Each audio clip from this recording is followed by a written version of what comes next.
Hello friends, आज हम बात करने वाले हैं एटॉमिक स्ट्रक्चर के बारे में। तो चलिए देखते हैं ये एटॉमिक स्ट्रक्चर क्या होता है।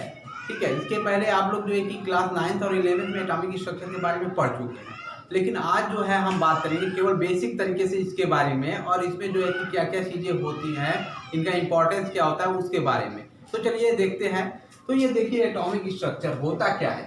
एटॉमिक स्ट्रक्चर के बारे में मतलब एटम का जो आप स्ट्रक्चर होता है वो एटॉमिक स्ट्रक्चर होगा। अब यहाँ पर पहले तो ये कहा गया कि जो एटम होता है इसके पास दो पार्ट होता है। ठीक है, एटम है टू पार्ट। पहला जो होता है आपका पॉजिटिव चार्ज न्यूक्लियस होता है, जिसमें कि जिसमें कि प्रोटॉन और न्यूट्रॉन एग्जिस्ट करते हैं। ठीक है, जो पहला पार्ट आपका होता है वो क्या होता है, आपका न्यूक्लियस होता है, पॉजिटिव चार्ज न्यूक्लियस, जिसमें कि आपका क्या होता है, प्रोटॉन और न्यूट्रॉन एग्जिस्ट करता है। और दूसरा पार्ट होता है space around nucleus in which electron move, जिसमें कि इलेक्ट्रॉन क्या करेंगे, मूव करेंगे। वो स्पेस न्यूक्लियस के अराउंड जिसमें कि इलेक्ट्रॉन मूव करते रहते हैं। ठीक है, तो इस तरह से आप यहाँ पर देखते हैं कि दो पार्ट होते हैं किसी एटम के पास। यहाँ पर ये दिखाया गया है कि ये आपका क्या है, न्यूक्लियस है किसी एक एटम का, और इसके बाहर ये बहुत सारे क्या है, सेल बने हुए हैं। ठीक है, जिसे आप एनर्जी लेवल भी कहते हैं। ये जो आपके सेल होते हैं इन्हें आप क्या कहते हैं, एनर्जी लेवल। ठीक है, ये आपके एनर्जी लेवल होते हैं। अब ये आपके सेल जो होते हैं एनर्जी लेवल होते हैं, जिसे आप रिप्रेजेंट करते हैं के एल एम एन से। ठीक है, और यहाँ पर ये आपका पॉजिटिव चार्ज न्यूक्लियस होता है। अब यहाँ पर जो है कि और चीज़ों को जानने से पहले हम जान जाते हैं पहले सब एटॉमिक पार्टिकल के बारे में। सब एटॉमिक पार्टिकल कहा किसे जाता है, ऐसे पार्टिकल जिनसे मिल करके आपका कोई भी एटम बनता है उसे आप कहते हैं सब एटॉमिक पार्टिकल। तो यहाँ पर देखते हैं कि जो सब एटॉमिक पार्टिकल जो होते हैं आपके कौन कौन से होते हैं। ये पहला होता है आपका इलेक्ट्रॉन, दूसरा होता है आपका प्रोटॉन, और तीसरा होता है न्यूट्रॉन। और इनका रिप्रेजेंटेशन इस तरह से होता है, आपका इलेक्ट्रॉन का रिप्रेजेंटेशन, ये प्रोटॉन का रिप्रेजेंटेशन, और ये न्यूट्रॉन का रिप्रेजेंटेशन। अब चलिए यहाँ पर इनके चार्ज के बारे में बात करते हैं। तो जो चार्ज होता है इलेक्ट्रॉन पर -1.6 इंटू 10⁻19 कूलम होता है, जबकि प्रोटॉन का चार्ज +1.6 इंटू 10⁻19 कूलम होता है। और यहाँ पर तीसरा जो न्यूट्रॉन होता है वो क्या होता है, चार्ज उस पर 0 होता है।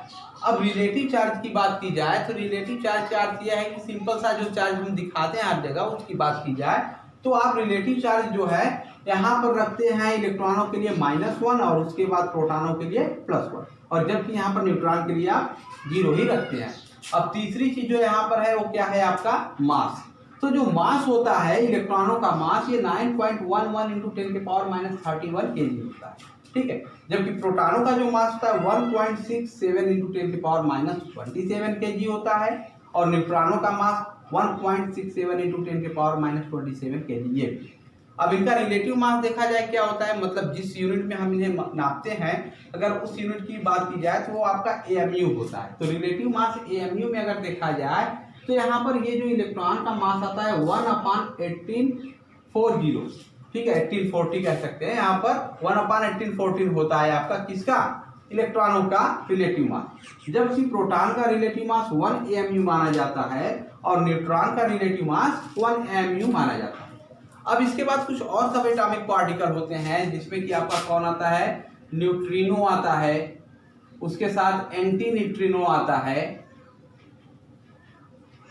ठीक है, ये जो आपके होते हैं सब एटॉमिक पार्टिकल, न्यूट्रिनो और एंटी न्यूट्रिनो, ये जो है आपके क्या होते हैं, किसी रिएक्शन के थ्रू बनते हैं। जनरली आपके जो अल्फा रे या बीटा रे होते हैं उनके साथ ये निकलते हैं। ठीक है, वो आपके रेडियो एक्टिविटी में दिखाए जाते हैं। इनके साथ साथ गामा रे या गामा पार्टिकल भी एक होता है। ठीक है, इसके साथ जो है कि एक और होता है आपका अल्फा पार्टिकल। तो इन चीजों की बात हम यहाँ पर नहीं करते हैं। ठीक है, केवल हम जनरल चीजों की बात करेंगे, इनकी बात यहाँ पर नहीं करेंगे। तो इस तरह से ये आपके होते हैं सब एटॉमिक पार्टिकल। ठीक है, तो सब एटॉमिक पार्टिकल के बारे में जान लिया।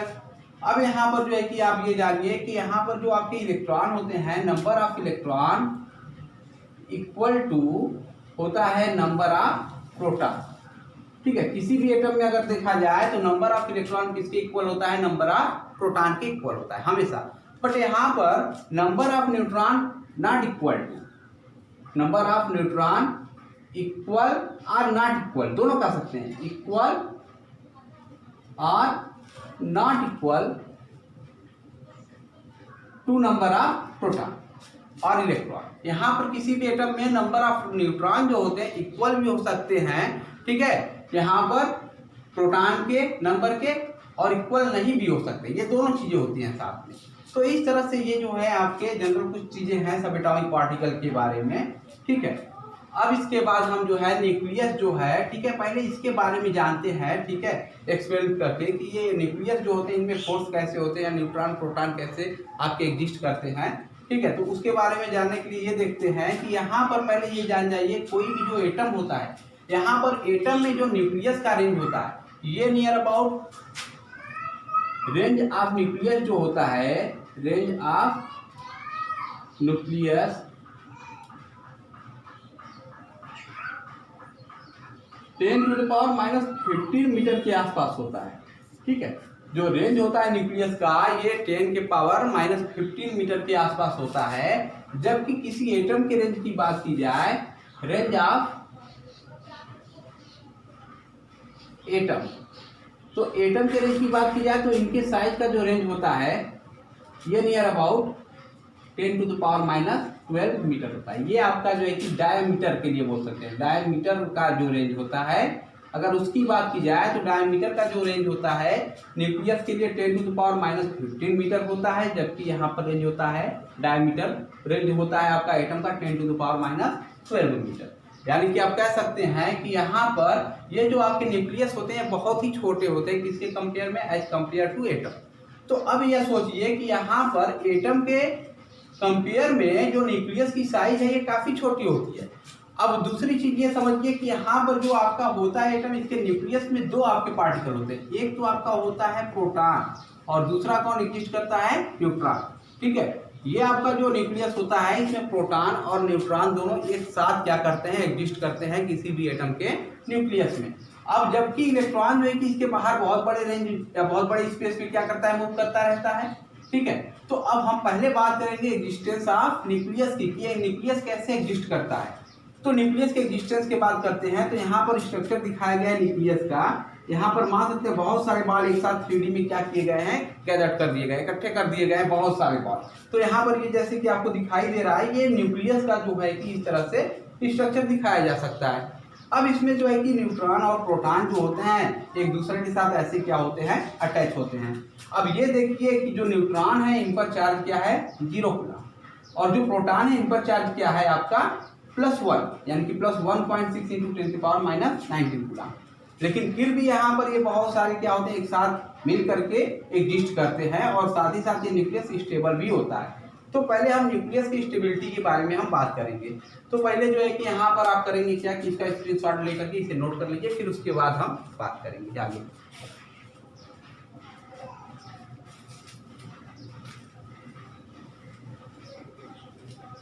तो चलिए अब आगे इसके बात करते हैं यहाँ पर एग्जिस्टेंस ऑफ न्यूक्लियस की। ये न्यूक्लियस जो होता है किस प्रकार से एग्जिस्ट करता है।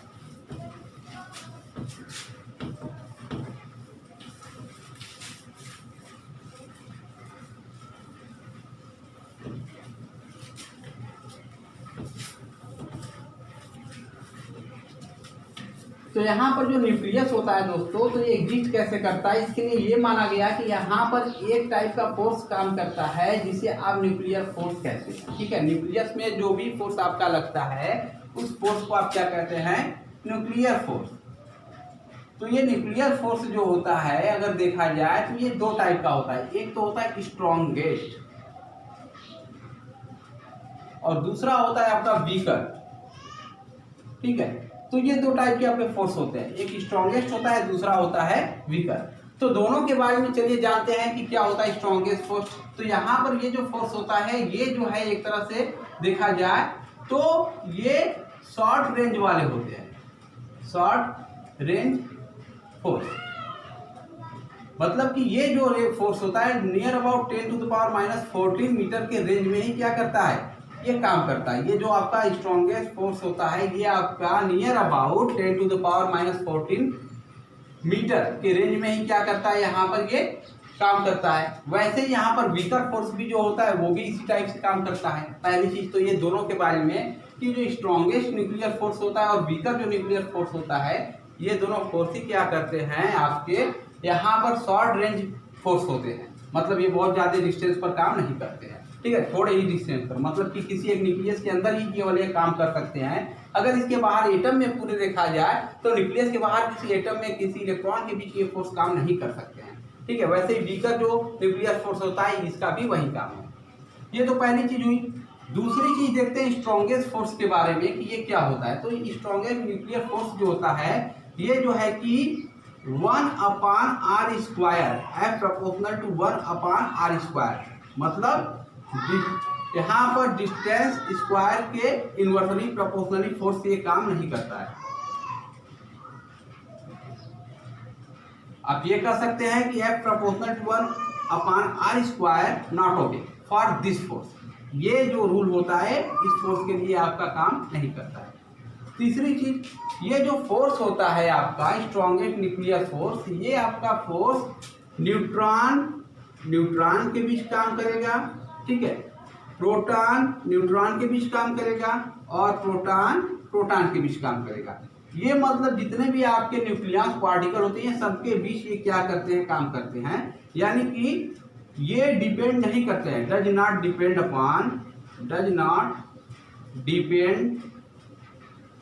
Upon charge of particle.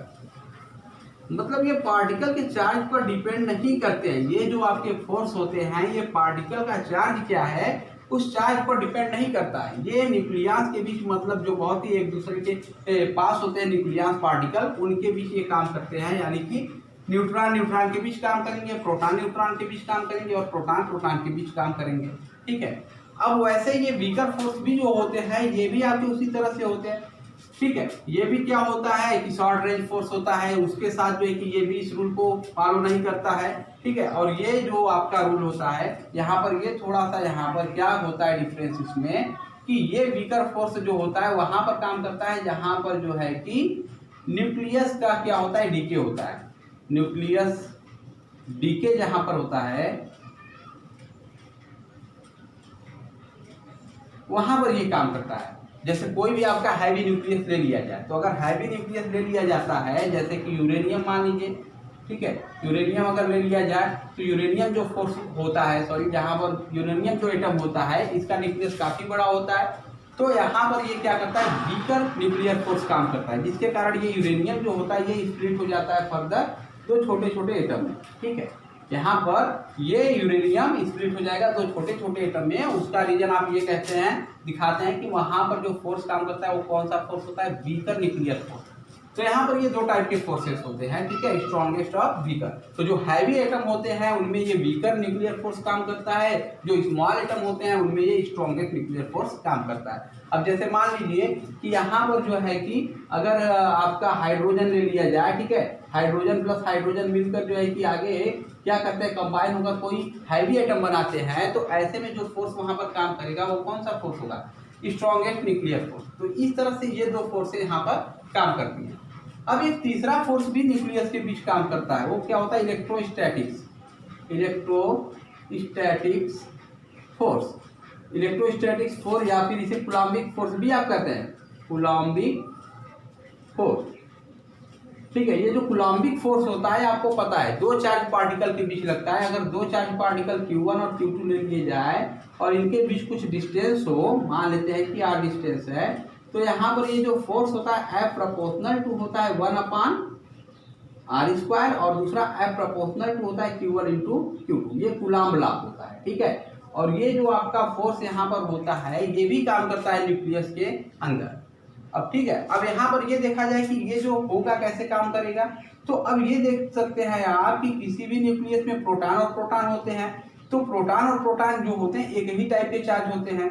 तो इलेक्ट्रोस्टैटिक्स फोर्स या कूलम्ब फोर्स ये होता है कि सेम टाइप के अगर आपके होते हैं चार्जेस, अगर सेम चार्ज हैं, सेम टाइप चार्ज है, for same type charge repulsive ये फोर्स होता है।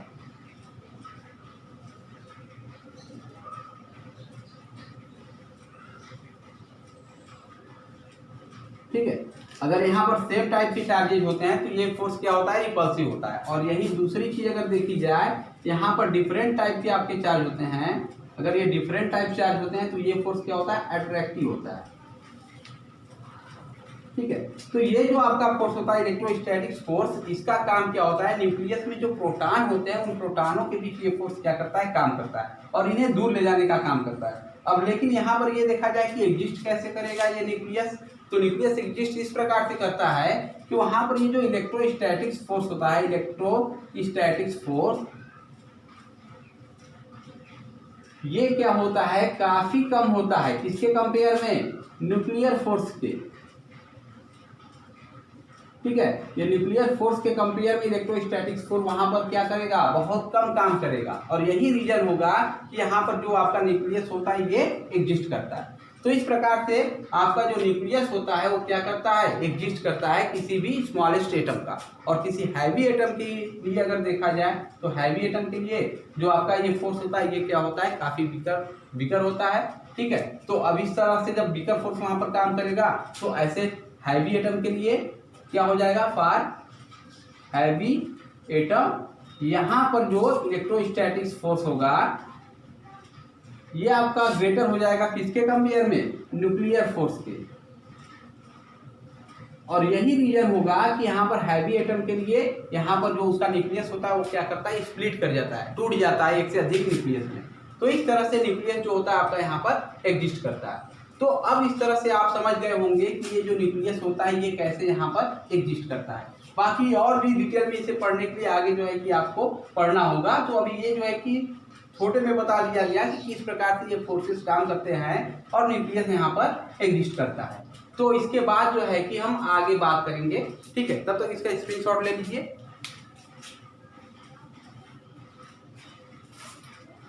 तो चलिए दोस्तों, स्क्रीनशॉट हो गया हो तो फिर अब इसके आगे हम देखते हैं। अब ये हो गया न्यूक्लियस के बारे में। अब इसके बाद हम बात करने वाले हैं एटॉमिक स्ट्रक्चर में जो आपके ऑर्बिटल होते हैं, ठीक है, या फिर जो उसके बाहर स्पेस होते हैं उनके बारे में। तो चलिए शुरू से उसे देखते हैं। तो ये तो न्यूक्लियस हो गया। अब इसके बाद अगर आप बात करते हैं बाहर स्पेस की जिसमें कि इलेक्ट्रॉन मूव करते रहते हैं, तो जहाँ पर इलेक्ट्रॉन मूव करते रहते हैं अगर वहाँ पर बात किया जाए तो ये देखा जाता है कि न्यूक्लियस के अराउंड जो है कि बहुत सारे आपके सेल होते हैं। ठीक है, अगर मान लेते हैं कि ये आपका न्यूक्लियस है तो न्यूक्लियस के अराउंड बहुत सारे सेल होंगे जिसे आप क्या कहते हैं, एनर्जी लेवल। इसे आप क्या कहेंगे, एनर्जी लेवल। एनर्जी लेवल का मतलब आप समझ सकते हैं। ठीक है, एनर्जी लेवल का मतलब ये आप कर सकते हैं, जैसे मान लीजिए कि क्या होता है आपका कि यहाँ पर आप कोई गेम खेलते हैं। ठीक है, अगर गेम आप खेलते हैं तो आपका फर्स्ट लेवल होगा, फिर सेकंड लेवल होगा, फिर थर्ड लेवल होगा। मतलब पहले के बाद दूसरा लेवल आएगा, फिर दूसरे के बाद तीसरा लेवल आएगा। ऐसा नहीं डायरेक्ट पहले के बाद तीसरा लेवल। तो वैसे यहाँ पर एनर्जी लेवल बना दिया गया। और आप गेम खेलते समय ये भी देखते हैं कि ये जो होता है काफी सिंपल होता है। ठीक है, अब इसके बाद कुछ जो आपको लेवल मिलेगा वो थोड़ा हार्ड होगा, वैसे यहाँ पर भी थोड़ा और हार्ड होगा। तो अब इस तरह से देखा जाए तो यहाँ पर भी वही चीज होता है। न्यूक्लियस के बाहर जब आप चलते हैं इन सेलों में तो जो एनर्जी होती है पहले सेल में सबसे कम, ठीक है, उसके बाद थोड़ी एनर्जी बढ़ जाएगी, उसके बाद आगे चलेंगे एनर्जी और भी बढ़ जाएगी। तो इस तरह से एनर्जी धीरे धीरे बढ़ती जाती है। तो ये जो एक लेवल बनाते जाते हैं इन्हें आप क्या कहते हैं, एनर्जी लेवल या एनर्जी सेल भी आप इसे बोल सकते हैं, एनर्जी सेल। ठीक है, तो अब ये देखिए कि पहले तो इन्हें जो है कि KLMN से रिप्रेजेंट किया जाता था। बाद में एक जो है कि प्रिंसिपल क्वांटम नंबर आया, उसके अकॉर्डिंग ये कहा गया कि पहले जो K आपका होता है सेल, इसे n=1 से रिप्रेजेंट कर सकते हैं, दूसरे वाले को n=2 से, तीसरे को n=3 से। इस तरह से आप इसे क्या कर सकते हैं, रिप्रेजेंट कर सकते हैं। ठीक है, तो अब पहले हम जो है कि शुरू में बात करते हैं कि ये एनर्जी लेवल क्या है। तो ये तो हम देख चुके हैं। अब बात करते हैं कि इसमें इलेक्ट्रॉन मूव कैसे करते हैं। तो इलेक्ट्रॉन जो मूव करते हैं तो उनके लिए एक डेफिनेट ऑर्बिट बनाया गया। ठीक है, या ये कह सकते हैं कि न्यूक्लियस के अराउंड जो होते हैं इलेक्ट्रॉन इस तरह से जो है कि हर डायरेक्शन में घूमते रहते हैं। तो अब क्या सभी इलेक्ट्रॉन इसी डायरेक्शन में इसी प्रकार से घूमते हैं? अगर इसकी बात की जाए तो यहाँ पर ये पाया गया कि ये जो इलेक्ट्रॉन होते हैं सबके लिए अलग अलग ऑर्बिट होता है या ऑर्बिटल होते हैं जिसमें इलेक्ट्रॉन मूव करते हैं। ऑर्बिटल को कैसे डिफाइन कर सकते हैं? ऑर्बिटल, चलिए देखते हैं ऑर्बिटल को पहले कैसे डिफाइन कर सकते हैं। तो ऑर्बिटल को आप इस तरह से डिफाइन कर सकते हैं कि वह रीजन न्यूक्लियस के बाहर ऐसे रीजन जिसमें कि इलेक्ट्रॉन के मूव करने की प्रोबेबिलिटी या इलेक्ट्रॉन के मिलने की प्रोबेबिलिटी जो होता है मैक्सिमम होता है, उसे आप क्या कहेंगे? Orbital. Those region in which probability of finding of electron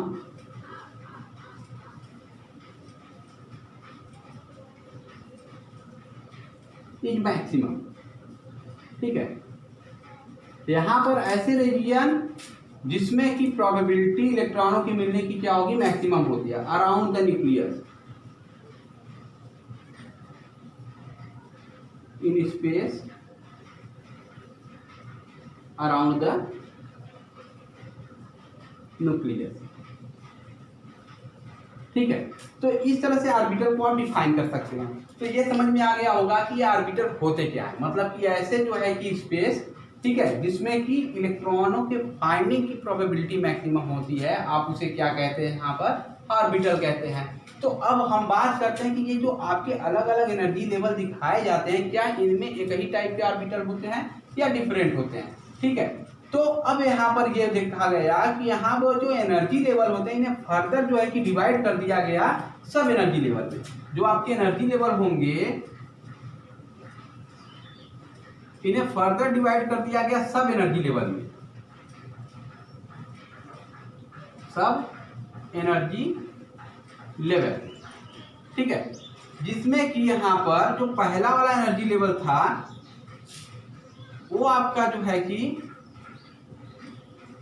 S, दूसरा एनर्जी लेवल P, तीसरा D और चौथा F, जिसे आप S subshell, P subshell, D subshell और F सबसेल के नाम से भी जानते हैं। ठीक है, तो इन्हें जो है कि इन सब एनर्जी लेवल में डिवाइड कर दिया गया। अब इसे सबसेल कहिए या सब एनर्जी लेवल कहिए, जैसे कि यहाँ पर एनर्जी लेवल या एनर्जी सेल कहा जाता है इनको, वैसे यहाँ पर आप इसे सब एनर्जी लेवल भी बोल सकते हैं या सब सेल भी कह सकते हैं। तो यहाँ पर इन्हें जो है कि यहाँ पर फर्दर 4 सब एनर्जी लेवल में क्या किया गया? अलग कर दिया गया। तो अब क्या हर जगह ये पाए जाएंगे? अगर इसकी बात की जाए तो ये पाया जाता है कि यहाँ पर जो यस सबसेल होता है ये एस सबसेल n = 1 में केवल मिलता है। ये कहा गया यहाँ पर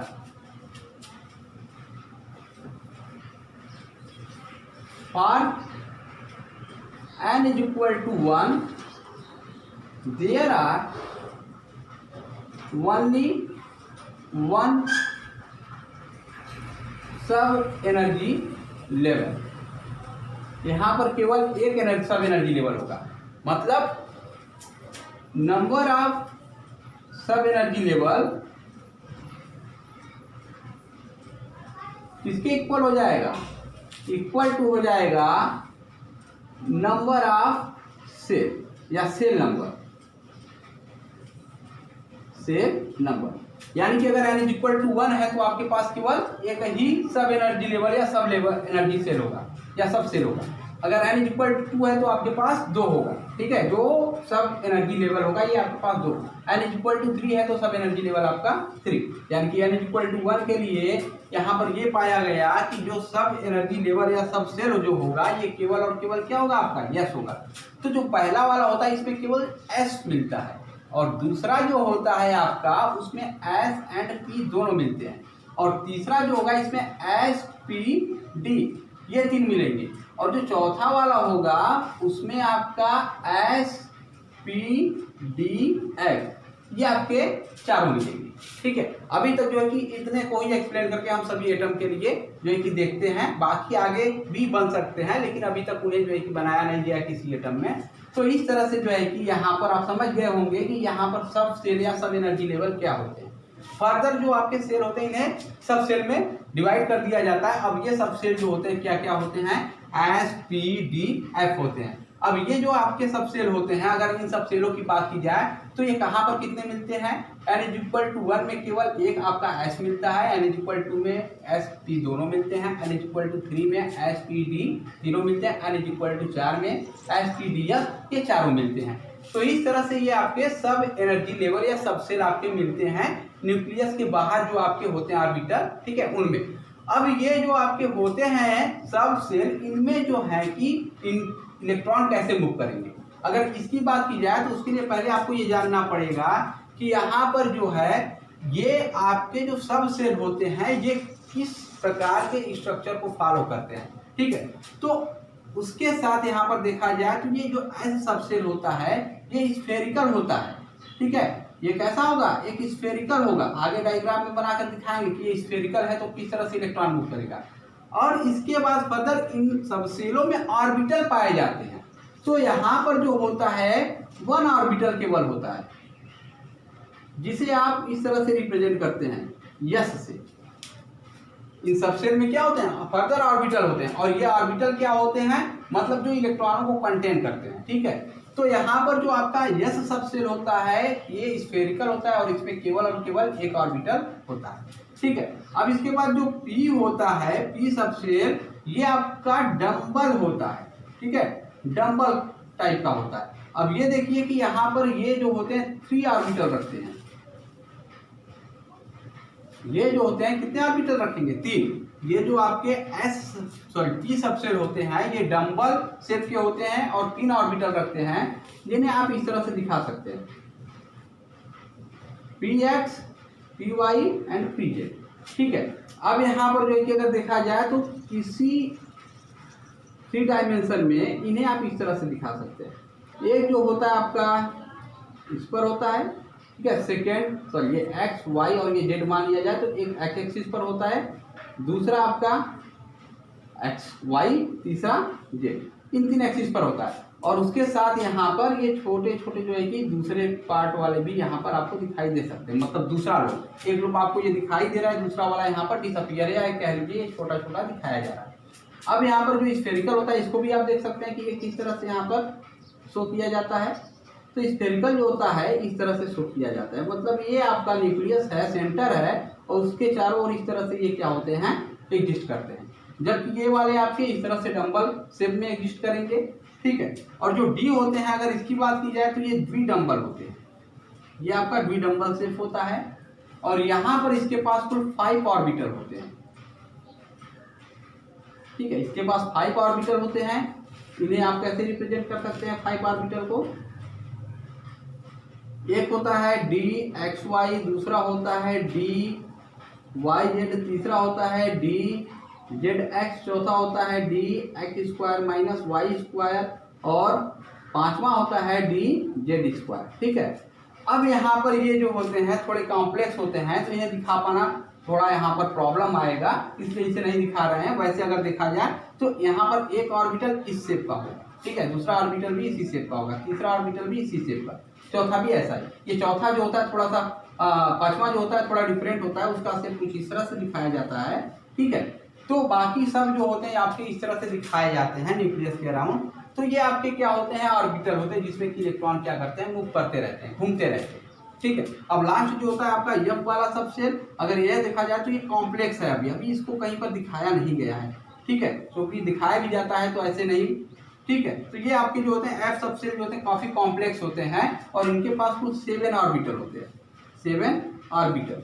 तो ठीक है, तो इसके बारे में चलिए अभी नहीं जानते हैं, तो अभी इनके बारे में जानिए कि ये आपके यस सब सेल जो होते हैं, ठीक है, स्फेरिकल होते हैं, एक ऑर्बिटल रखते हैं और वो इस तरह से दिखाया जा सकता है, ठीक है। पी सब सेल 3 आपके ऑर्बिटल रखते हैं, डंबल शेप के होते हैं और उन्हें p x p y p z से दिखाया जा सकता है इस तरह से।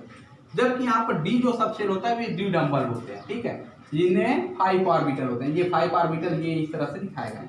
और जो आपके एफ सब सेल होते हैं ये कॉपी कॉम्प्लेक्स है, अभी यहाँ पर कितने ऑर्बिटल होते हैं, 7 ऑर्बिटल होते हैं। तो अब इस तरह से आप ये देख सकते हैं कि यहाँ पर ये जो आपके ऑर्बिटल होते हैं इन ऑर्बिटलों में इलेक्ट्रॉन मूव करते हैं। तो अब एक ऑर्बिटल मैक्सिमम कितने इलेक्ट्रॉन को रख सकता है, तो ये कहा गया कि 1 ऑर्बिटल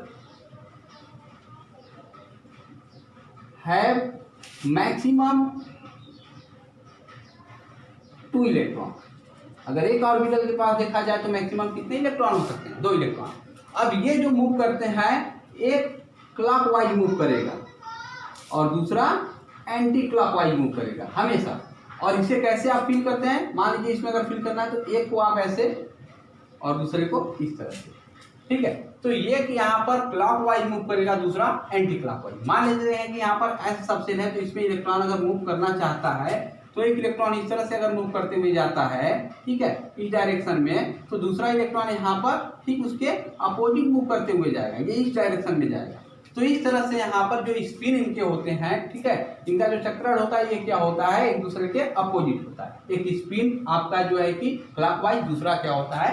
एंटी क्लॉकवाइज। तो अब इस तरह से एक चीज आपको ये समझ में आया होगा कि अगर एक ऑर्बिटल 2 इलेक्ट्रॉन रखता है तो कोई एफ सबसेल मैक्सिमम कितना इलेक्ट्रॉन रखेगा? मैक्सिमम 2 इलेक्ट्रॉन रखता है, ठीक है। यहाँ पर ये जो एस सबसेल होगा ये मैक्सिमम कितने इलेक्ट्रॉन रखेगा? 2 इलेक्ट्रॉन। पी सबसेल जो होगा ये मैक्सिमम कितने इलेक्ट्रॉन रखेगा? 3 ऑर्बिटल है, एक ऑर्बिटल मैक्सिमम 2 इलेक्ट्रॉन कंटेन करता है, तो 3 ऑर्बिटल मैक्सिमम कितने इलेक्ट्रॉन कंटेन करेगा? Maximum 6 electron. आगे जो है कि अगर डी सबसेल की बात की जाए तो ये 5 ऑर्बिटल रखते हैं, तो 5 ऑर्बिटल है तो यहाँ पर मैक्सिमम कितने इलेक्ट्रॉन होंगे? Maximum 10 electron. और यहाँ पर जो एफ सबसेल है, यहाँ पर देखा जाए तो ये 7 ऑर्बिटल रखते हैं, तो मैक्सिमम कितने इलेक्ट्रॉन होंगे? मैक्सिमम आपके 14 इलेक्ट्रॉन। तो एक चीज आपको ये बिल्कुल साफ पता चल गया होगा कि कोई भी जो आपका सबसेल होता है ये मैक्सिमम कितने इलेक्ट्रॉन रखता है। एस वाला मैक्सिमम 2 इलेक्ट्रॉन रखेगा, पी वाला मैक्सिमम 6 इलेक्ट्रॉन, डी वाला मैक्सिमम 10 इलेक्ट्रॉन और एफ वाला मैक्सिमम 14 इलेक्ट्रॉन। तो एक चीज को ये ध्यान रखिएगा, क्योंकि आगे जब आप यहाँ पर अबाउ रूल से इलेक्ट्रॉनिक कॉन्फ़िगरेशन करना सीखते हैं तो अबाउ कॉन्फ़िगरेशन इसी पर आपका बेस्ड होता है कि मतलब किसमें कितने इलेक्ट्रॉन मैक्सिमम आप भर सकते हैं। मिनिमम तो कुछ भी हो सकता है, मैक्सिमम से कम कुछ भी हो सकता है, परंतु मैक्सिमम से ज़्यादा नहीं हो सकता इलेक्ट्रॉन। तो इस तरह से आपको ये पता चला होगा कि S subshell, P subshell, D subshell और एफ सबसेल में मैक्सिमम आप कितना इलेक्ट्रॉन रखते हैं। फॉर एग्जाम्पल यहाँ पर एक हम कॉन्फ़िगरेशन करके दिखाते हैं। मान लीजिए सोडियम का है 11, तो यहाँ पर आप इलेक्ट्रॉनिक कॉन्फ़िगरेशन आगे दिखाएंगे तो होगा 1s2, 2s2, 2p6 and 3s1। तो इसमें आप देखते क्या है, यस वाला जो है मैक्सिमम 2 इलेक्ट्रॉन रखता है, फिर यस वाला मैक्सिमम 2 इलेक्ट्रॉन, पी वाला मैक्सिमम 6 इलेक्ट्रॉन और फिर एस वाला मैक्सिमम 1 इलेक्ट्रॉन, ठीक है। तो इस तरह से ये आपको जो है कि इलेक्ट्रॉन अगर रखना होगा तो ये चीज़ें आपको जाननी बहुत ही जरूरी है कि ये किस तरह से इलेक्ट्रॉन यहाँ पर रखते हैं, ठीक है। तो अब इस तरह से आपको ये पता चल गया होगा कि यहाँ पर ये आपके जो होंगे, ठीक है, एटम का न्यूक्लियस क्यों एग्जिस्ट करता है, उसके बाहर ये जो होते हैं आपके एनर्जी लेवल या फिर जो आपके स्पेस होते हैं, ये इन्हें क्या कहते हैं? आप एनर्जी लेवल कहते हैं। ये एनर्जी लेवल n=1 2 3 4 से रिप्रेजेंट किए जा सकते हैं। उसके साथ ये जो एनर्जी लेवल होते हैं फर्दर सब एनर्जी लेवल में डिवाइड किए जाते हैं। पहले में केवल एस सब एनर्जी लेवल होता है, दूसरे में एसपी होता है, तीसरे में एसपीडी, चौथे में एसपीडी और एफ। इस तरह से ये आपके सब एनर्जी लेवल यहाँ पर होते हैं, ठीक है। अब इसके बाद जो है कि एक सब एनर्जी लेवल के पास कितने इलेक्ट्रॉन हो सकते हैं तो डिपेंड करता है ऑर्बिटल पर। एस सबसेल जो होता है 1 ऑर्बिटल रखता है, इसलिए इसके पास 2 इलेक्ट्रॉन। जो पी सबसेल होता है ये 3 ऑर्बिटल रखता है, इसलिए इसके पास 6 इलेक्ट्रॉन मैक्सिमम हो सकता है। डी सबसेल जो होता है ये 5 ऑर्बिटल रखता है, इसलिए इसके पास मैक्सिमम 10 इलेक्ट्रॉन हो सकता है, ठीक है। एफ सबसेल जो होता है ये 7 ऑर्बिटल रखता है, इसलिए मैक्सिमम इसके पास कितने इलेक्ट्रॉन हो सकते हैं? 14 इलेक्ट्रॉन। और उसके साथ ही साथ इनका जो शेप होता है, ये शेप कैसा होता है ये भी आप ध्यान में रखिएगा, ठीक है। अब ये जो होते हैं आपके एक डायग्राम में आपको बनाकर दिखा दिया जाता है कि मतलब ये जो है न्यूक्लियस के अराउंड किस तरह से ये आपके ऑर्बिटल एग्जिस्ट करते हैं। तो 2-3 ऑर्बिटल तक दिखाया जा सकता है, ठीक है। इसका स्क्रीनशॉट लीजिए।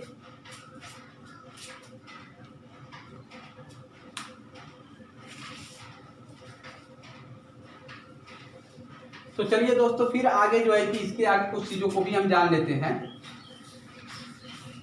तो एक चीज ये जानना जरूरी है कि कोई भी एक जो है कि आपका ले लिया जाता है सेल, तो उसके पास मैक्सिमम कितने इलेक्ट्रॉन हो सकते हैं। तो यहाँ पर एक सेल के पास मैक्सिमम कितने इलेक्ट्रॉन हो सकते हैं, अगर इसके बारे में जानना है तो फार्मूला दे दिया गया कि एक सेल के पास मैक्सिमम एनी वन सेल है, any one cell contain maximum 2n² electron. ध्यान रखिए, किसी एक सेल के पास मैक्सिमम कितने इलेक्ट्रॉन हो सकते हैं? 2n²। चलिए देखते हैं, ये जो आपका पहला वाला है n = 1, तो इसमें केवल s सबसेल है। n = 1 सबसेल क्या होगा? केवल s होगा। n = 1 के लिए सबसेल s होगा, तो s के पास ऑर्बिटल कितने होंगे? 1। तो यहाँ पर नंबर ऑफ इलेक्ट्रॉन कितना होगा? ऑर्बिटल को यहाँ पर लिखते जाइए, ऑर्बिटल और नंबर ऑफ इलेक्ट्रॉन, यहाँ से आपको पता चलेगा। n = 1 लेंगे, सबसेल केवल s होगा, तो s के पास केवल एक ऑर्बिटल होता है, तो यहाँ पर एक ऑर्बिटल तो 1 × 2 यानी कि मैक्सिमम 2 इलेक्ट्रॉन फॉलो कर रहा है। 2n² को देख सकते हैं, इसे लिख सकते हैं 2 × 1 का स्क्वायर। ठीक है, अब इसके बाद जो है कि यहाँ पर चलते हैं n = 2 के पास, तो यहाँ पर सबसेल देखते हैं क्या आता है? p और s। यहाँ पर देखिए n = 2 में p और s दोनों सबसेल है, तो ऐसे में ऑर्बिटल कितने? एक s का हुआ और 3 p का हुआ, टोटल ऑर्बिटल कितने हो जाएंगे? 4 हो जाएंगे। ठीक है, तो टोटल ऑर्बिटल 1 + 3 4, तो 1 × 4 यानी कि 4, सॉरी ये 4 हो गए। अब इसके बाद यहाँ पर ये देखिए कि नंबर ऑफ ऑर्बिटल 1 + 3 4 हो गया। अब नंबर ऑफ इलेक्ट्रॉन 4 × 2 = कितना आएगा? 8। अब ये देखिए इस रूल को फॉलो कर रहा है, 2 × 2 का स्क्वायर इसे लिखा जा सकता है, 2 का स्क्वायर 4, 4 × 2 8। ठीक, ये इसे फॉलो कर रहा है। फिर आगे इसी तरह से देखते हैं n = 3 में, तो s p और d ये तीनों होंगे प्रेजेंट। तो ये देखिए कि s का एक ऑर्बिटल, p का 3 ऑर्बिटल, d का 5 ऑर्बिटल, तो टोटल कितने हो गए? 9 ऑर्बिटल। अब यहाँ पर नंबर ऑफ इलेक्ट्रॉन 9 × 2 = कितना हो जाएगा? 18।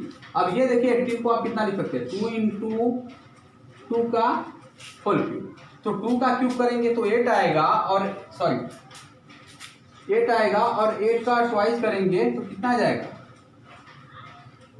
सॉरी यहाँ पर 1 + 3 + 5 9, और 9 × 2 80, तो यहाँ पर सॉरी ये इतना बनेगा 3 का स्क्वायर। ठीक, अब देखिए 3 का स्क्वायर करेंगे तो 9, 9 × 2 18 आ जाएगा, उसी को फॉलो किया। वैसे n = 4 के लिए s p d f ये भी आ गए।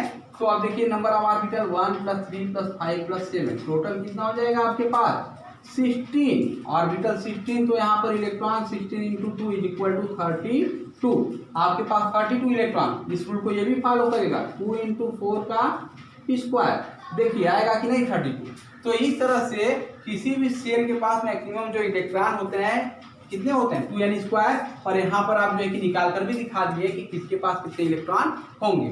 तो इस तरह से आप इसका स्क्रीनशॉट लेकर के इसे भी नोट कर लीजिए। उसके बाद फिर आगे हम चलते हैं।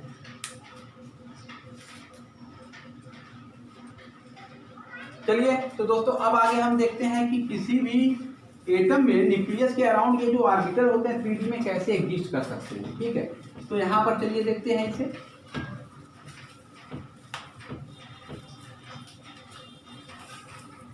तो यहाँ पर मान लीजिए कोई आपका पॉजिटिव चार्ज न्यूक्लियस है। ठीक है, अब पॉजिटिव चार्ज न्यूक्लियस है, तो पॉजिटिव चार्ज न्यूक्लियस है तो इसके अराउंड जो पहला वाला होता है s सबसेल होता है। ठीक है, ये आपका s सबसेल क्या होगा? जिसमें इलेक्ट्रॉन मूव करते रहेंगे, ये पहला s सबसेल हुआ। अब इसके बाद यहाँ पर s सबसेल के बाद जब यहाँ पर आएगा क्या? n = 1 हो गया। अब इसके बाद n = 2 आता है, तो यहाँ पर ये देखिए कि दूसरा वाला s, ये s सबसेल पहला वाला था 1s था, अब इसके बाद 2s आता है, क्योंकि दूसरे में s और p दोनों होते हैं, तो 2s तो इस तरह से एग्जिस्ट कर जाएगा, इस तरह से एग्जिस्ट कर गया। ठीक है, 2s। अब इसमें 2p भी बाकी है, तो 2p जो होता है कुछ इस तरह से एग्जिस्ट करता है। 2p जो होगा आपका इस तरह से एग्जिस्ट करेगा। ये जो होंगे आपके रिप्रेजेंट करेंगे इस 2p को, ये 2p को रिप्रेजेंट कर रहे हैं। अब इसके बाद जो है आगे देखा जाए तो जो आपके 3s 3p 3d होते हैं वो कैसे एग्जिस्ट करते हैं। तो 3s के लिए जो होता है ये स्फीयर आपका फिर से एक बनता है, एक यहाँ पर स्फीयर क्या होगा? इसके अराउंड एक स्फीयर ऐसे बनेगा, क्योंकि स्फेरिकल होता है s ऑर्बिटल। तो अब देखिए कि s ऑर्बिटल क्या होगा? स्फेरिकल होगा। तो स्फेरिकल s ऑर्बिटल हो गया, तो अब इसके बाद ये तो हुआ आपका 3s। अब 3p आपको बनाना है, तो 3p जो होता है कुछ इस तरह से एग्जिस्ट करता है। तो ये आपका क्या करता है कि 3p इस तरह से एग्जिस्ट कर गया। अब इसके बाद इसी में क्या होगा, 3D भी एग्जिस्ट करेगा जिसमें द्वि नंबर होता है, तो थोड़ा कॉम्प्लेक्स हो जाएगा दिखाना।